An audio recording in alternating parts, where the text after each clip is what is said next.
Bismillahirrahmanirrahim. Assalamualaikum warahmatullahi wabarakatuh. Alhamdulillahi rabbil alamin. Allahumma salli ala Muhammad wa ali Muhammad.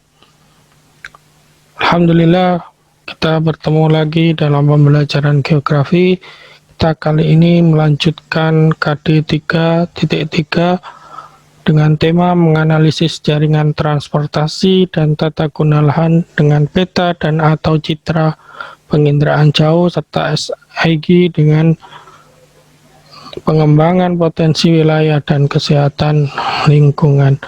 Hari ini kita akan membahas aplikasi sistem informasi geografi dalam berhubungan dengan jaringan transportasi khususnya di negara kita. Sebelum kita memulai, kita cari barokah. Semoga pembelajaran kali ini bermanfaat bagi kita semua.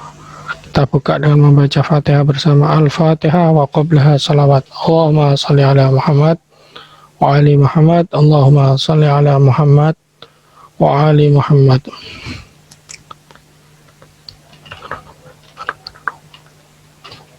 Oke, untuk kali ini kita akan mempelajari konsep transportasi, perencanaan transportasi, konsep dasar transportasi, dan aplikasi SIG dalam perencanaan pengembangan jaringan transportasi.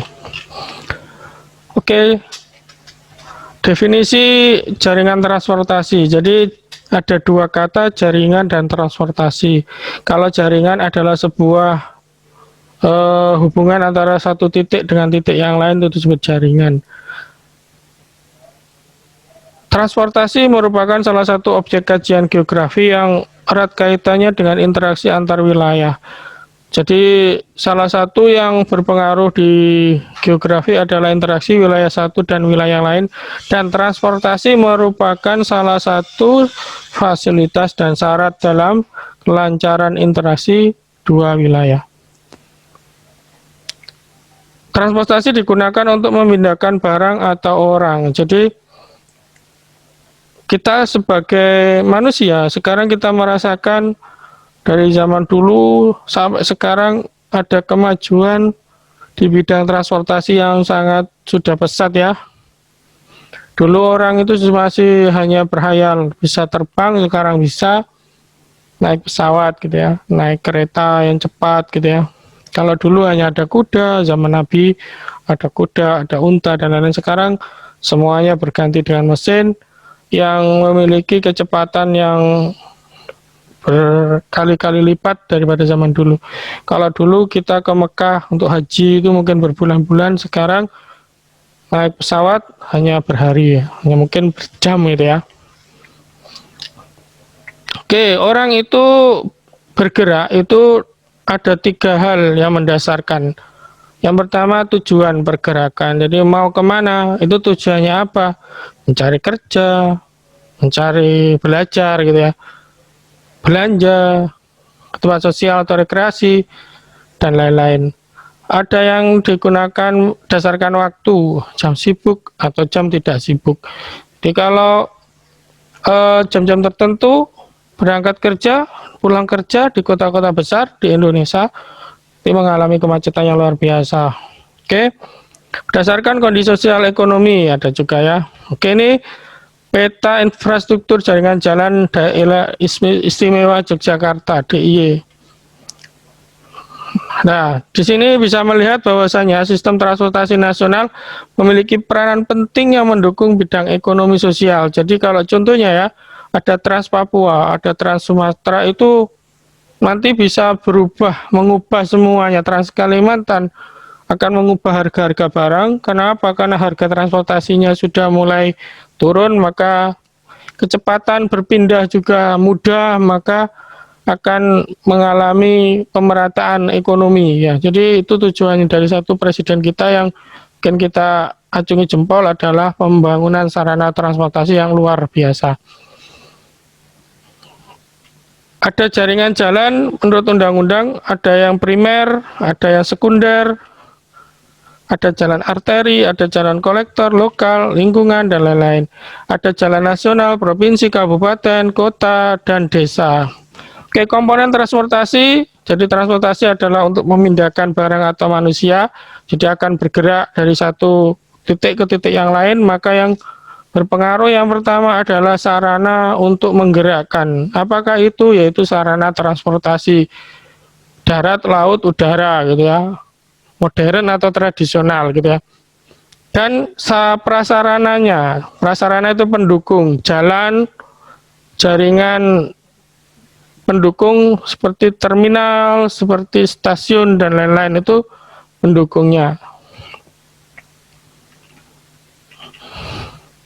Oke, parameter yang digunakan untuk menentukan transportasi adalah yang pertama aksesibilitas. Jadi keterjangkauan dalam kelas 1 dulu, konsep dasar dari interaksi yang berpengaruh adalah bagaimana kemudahan daerah tersebut dicapai gitu ya. Mudah atau susahnya lokasi itu dicapai berdasarkan apa jalan dan sarana transportasinya gitu ya. Aksesibilitasnya. Yang kedua, bangkitan atau pergerakan. Bangkitan pergerakan adalah tahapan permodelan memperkirakan jumlah pergerakan yang berasal dari zona atau tata guna lahan, jumlah pergerakan yang tertarik dari tata guna lahan atau zona tersebut. Jadi, dari sini, dari dua hal ini maka perencanaan transportasi itu sangatlah penting. Jadi direncanakan bagaimana cara membangun sarana, bagaimana cara membangun prasarananya. Nah, ini ada beberapa model. Model yang pertama seperti ini, ada model yang menjauh, ada yang mendekat.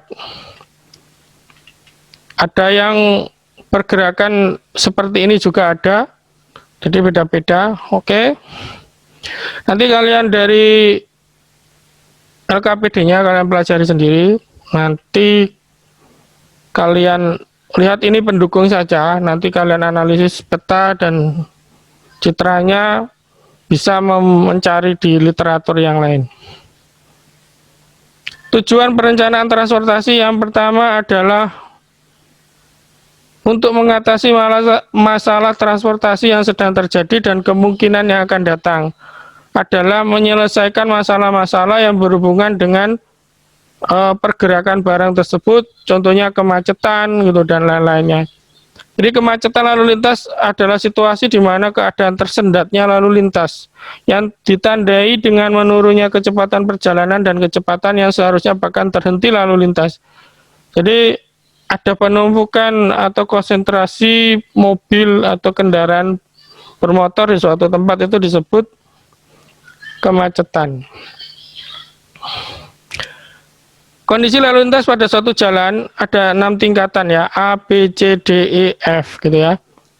Arus lalu lintas bebas, arus lalu lintas stabil, arus lalu lintas stabil tapi kecepatan pergerakan dikendalikan volume lalu lintas, arus lalu lintas tidak stabil, arus lalu lintas tidak stabil. Yang kedua, ada yang terakhir arus lalu lintas terhambat atau berhenti total gitu ya. Oke, hal-hal yang perlu dipertimbangkan dalam perencanaan transportasi yang pertama adalah sarana yang digunakan secara optimum untuk merancang dan membangun sarana baru. Yang kedua, sarana yang direncanakan memenuhi kebutuhan lalu lintas, pengangkutan harus memberikan keuntungan, dan pada saat yang sama harus memperhitungkan pula peningkatan tuntutan. Yang pertama yang dilakukan untuk melaksanakan perencanaan transportasi adalah pendataan. Pendataan ini nanti beberapa data dari informasi geografis itu dibutuhkan. Contohnya tata guna lahan, kependudukan, pemilikan kendaraan, lalu lintas orang dan kendaraan, sarana angkut, kegiatan ekonomi, sumber keuangan, dan bangkitan lalu lintas. Kebijakan pemerintah, perkiraan pembangunan wilayah kota, dan perkiraan lalu lintas. Oke. Penginderaan jauh untuk kajian transportasi. Yang pertama adalah penyediaan data penggunaan lahan. Seperti saya sebutkan tadi, ini contohnya penginderaan jauh merekam pergerakan dan volume distribusi, aksesibilitas secara update. Ini memakai Google Earth ya. atau Google Map juga bisa. Ini ya sudah yang bisa update, yang bisa didapat secara mudah di Google ya. Pengumpulan data sosial, ekonomi, dan jumlah penduduk. Jadi ada data pendukung, data sosial, dan data penduduk. Inventarisasi jaringan jalan dan kondisi jalan. Nah, seperti ini. Nah, ini diinventaris kondisi jalan, bagaimana sarana dan prasarananya. Nah, oke, dari sana kita akan melihat bahwasanya 3 hal ini khususnya dalam pendukungan data keuangan. Dari data-data tersebut nanti digabungkan dengan beberapa peta yang ada, maka akan menjadi peta perencanaan jaringan jalan. Oke, itu saja. Dan untuk tugasnya kali ini kalian akan menjawab 3 pertanyaan. Yang pertama nanti saya share juga link untuk LKPD-nya. Nah, yang pertama ini ada 2. Yang pertama adalah peta dan citra dari kota Jakarta. Yang kedua ini Jakarta pada umumnya. Yang ini khusus di daerah Jakarta, tetapi yang daerah mana ini ya? Ya, daerah Tambora. Dan dari 2 peta dan citra di atas, jelaskan kondisi sarana transportasi di Jakarta dan kondisi sarana jalan di Jakarta. Pendukung dari transportasi yang ada ya. Jadi 2 gambar dari peta dan citra ini, kalian bisa kira-kira bagaimana kondisi sarana prasarana. Yang kedua, jika kita mau mengadakan analisis jalur transportasi, maka peta apa saja yang dipakai. Ada 4 kolom peta bisa kalian tambahi, dan data yang lain mungkin juga bisa kalian masukkan. Jadi 4 ini peta bisa gitu, nanti kurangnya apa kalian tambahi, mungkin tambah data yang lainnya kalian tambahi. Oke, yang nomor 3 ini Google Map 3D dari daerah Tambora, Jakarta. Kita melihat ini mungkin jam-jam pagi ya, masih padat. Ini disebut kemacetan, tadi definisinya yaitu berkurangnya kecepatan ya, itu sudah mengalami kemacetan, berarti dari normal jadi sampai mungkin berhenti, itu disebut macet.